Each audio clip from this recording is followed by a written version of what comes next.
Sindhi official TV. Sindhi official TV में अवां सभिनी मुअज़्ज़िज़ीन दोस्तन के भलीकार। अवां अकबर बादशाह जो नालो ॿुधो हूंदो। हू ॼाओ सिंध में क़िस्मत संस एतिरो साथ ॾिनो जो कंहिं ज़माने में हिंदुस्तान जो शहनशाह बणिजी वियो। उन अकबर पंहिंजे हिकु सपह सालार अब्दुर्रहीम ख़ान ख़ानान खे वॾो लश्कर ॾेई 1519 ईस्वीअ में ठटे चढ़ाई लाइ मोकिलियो। उन वक़्तु सिंध जो हाकिम मिर्ज़ा जानी बेग हो, जेको मिर्ज़ा ईसा तुर्खान जो सौट हो। जंग में मिर्ज़ा जानी शिकस्त खाधी ऐं ख़ान ख़ानान हुन खे गिरफ़्तार करे अकबरी दरबार में पेश कयो। अकबर खेसि 2000 जे मनसिब ते सरफराज़ करे सिंध जो गवर्नर मुक़ररु कयो।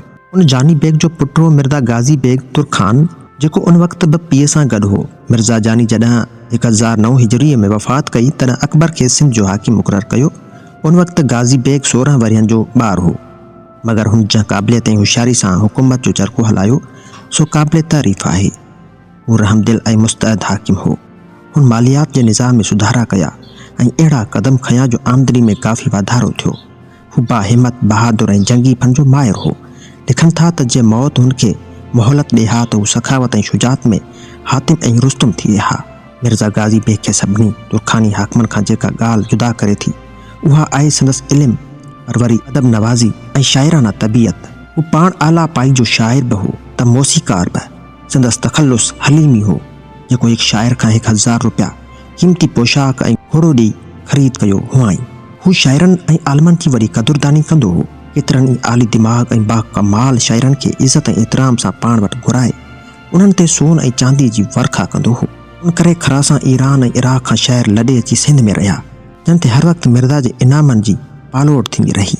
हिकु भेरे जी ॻाल्हि आहे त हिकु मिसकीन ऐं ग़रीब शाइर मिर्ज़ा जी दरिया दिली ॿुधी सणसि मिलण आयो, पर नौकर खेसि बादशाह ताईं पहुचण न ॾिनो।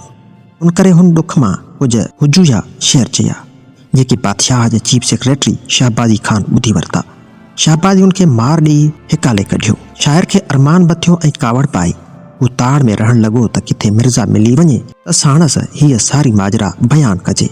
आख़िर शिकार कंदे मिर्ज़ा खेसि मिली वियो। शाइर सारी ॻाल्हि खेसि ॿुधाई। बादशाह शहबाज़ी ॾांहुं मुंहुं कयो। जवाबु ॾिनो त शाइर अव्हां जी गिला पे कई, जेका मूंखां सठी न थी।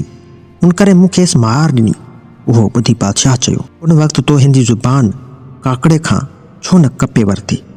मिर्ज़ा पंहिंजे ख़ासि नौकर खे हुकुम कयो त सुभाणे शाइर खे खुले मैदान में आंदो वञे त खेसि सज़ा ॾिनी वञे। ॿिए ॾींहं ते शाइर टिजंदो ऐं ॾकंदो मैदान में पहुतो। हाथीअ खे बि उते आंदो वियो। हुजूम माण्हुनि जा अची गॾु थिया।